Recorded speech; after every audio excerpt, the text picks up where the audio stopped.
Hello, this is Kirill from forexpert.com and welcome back to the course on money management.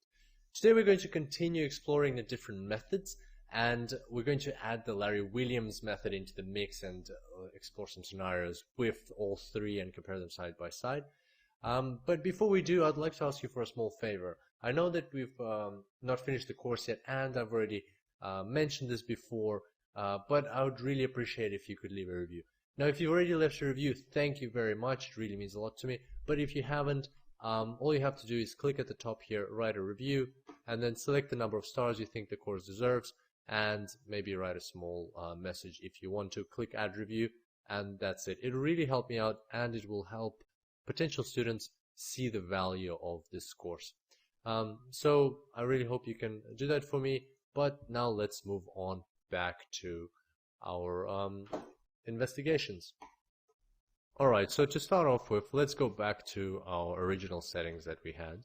Here we had $1,000, one lot, profit $250, and here we had 10 orders. And now we're going to add in the Larry Williams method into this mix. Yes, and as you can see, the red line has appeared. So what we can see from here right away is we can see two exponents, both in volume and in balance. So the one in balance makes sense. That's something we looked at and we discussed. The account balance in the Larry Williams method experiences an exponential growth. But how come the volume is also growing exponentially?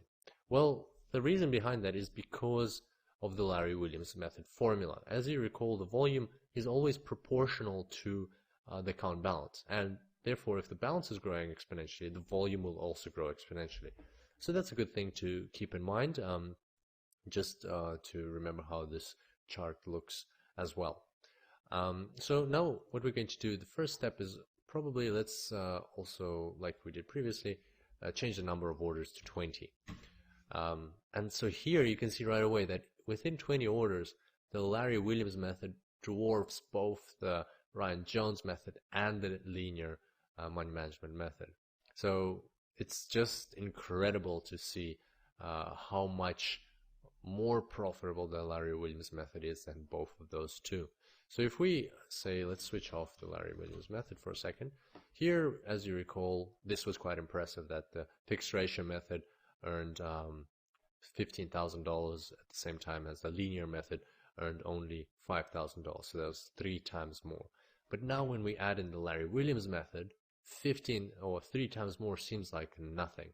So it's while a trader trading this same trading strategy earns $5,000, a trader applying the Larry Williams method earns something like $86,000 or $85,000. So that is just incredible. That is 17 times more than the trader trading with the linear strategy, and it's still much greater than the fixed ratio method. So kind of starts to make sense how Larry Williams was able to make $1 million out of 10,000 in just 12 months. Of course, as we discussed, this method has its drawbacks. It's quite risky and has certain traps, but if you're able to pull it off, you can convert $1,000 into, tens of thousands, if not hundreds of thousands of dollars in a very short period of time. So let's start to maybe experiment a little bit more here, and let's say the fixed ratio delta is not 1,000 but rather 500. Here you can see that the Ryan Jones method is actually catching up to the Larry Williams method. Not in the long run, but at the start they were quite close, and then the Larry Williams method still shot far away. So another interesting thing I wanted to show you is that what happens when we change the starting balance. So let's say we leave everything else the same, but we change the starting balance to $2,000. As you recall previously, it didn't really affect the Ryan Jones and the linear method. It just shifted this chart up. Let's see what happens now.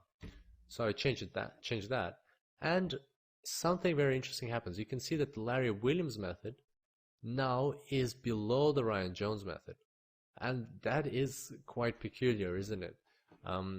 Why does that happen? Why are those two other methods not affected? As you can see, with $2,000 starting balance, the linear method still earns $5,000, and the fixed ratio method still earns from 2,000 to 30,000. Well, it does earn a bit more, seems like it. So it goes up by, oh, that's right, because we changed the fixed ratio delta, so of course it will earn more. But nevertheless, the starting balance doesn't affect the profits of these two methods. But for the linear method, or the Larry Williams method, it plays a significant role. So why does that happen? Well, if we think about it, the Larry Williams method says that the volume is always proportional to the starting balance.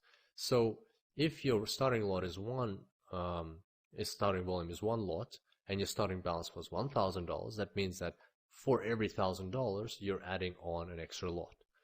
But now, because we're saying that the starting balance is $2,000 and we're still trading with that single lot, that means that we're only adding one extra lot for every $2,000 of the account balance. So that basically means it kind of changes the proportion. It says that now you're adding on lots twice as slow.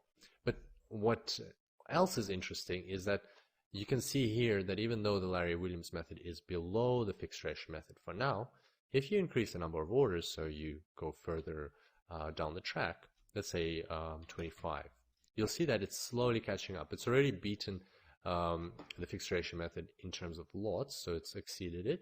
It's not there in profit yet, but if we go to 30, for example, you can see how they're crossing here and how the Larry Williams method is shooting out again.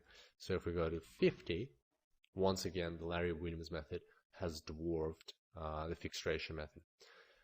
And this stands to show that the Larry Williams method has incredible potential. It can skyrocket your balance, like literally skyrocket your balance. But at the same time, you have to be careful. It is a very, very risky method, and a lot of traders have burned themselves on it. Even though it has high promises and potential, there's a very high risk of ruin as well.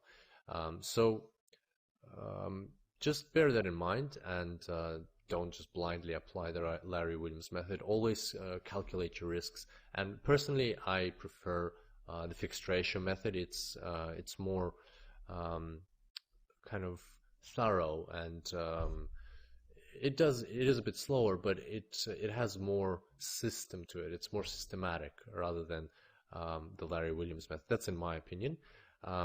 And also, I do highly encourage you to check out the next section of this course where we talk about the Kelly criterion, because for any one of these methods, the Kelly criterion will add even more structure. It will help you determine how much you can risk, or how much you should hypothetically risk of your balance for any given trade. We'll talk about things like risk of ruin and aggressive risk taking versus conservative risk taking and things like that. So there's going to be a really exciting section. But before then, of course, we're going to summarize what we talked about in this section. So that's all for today.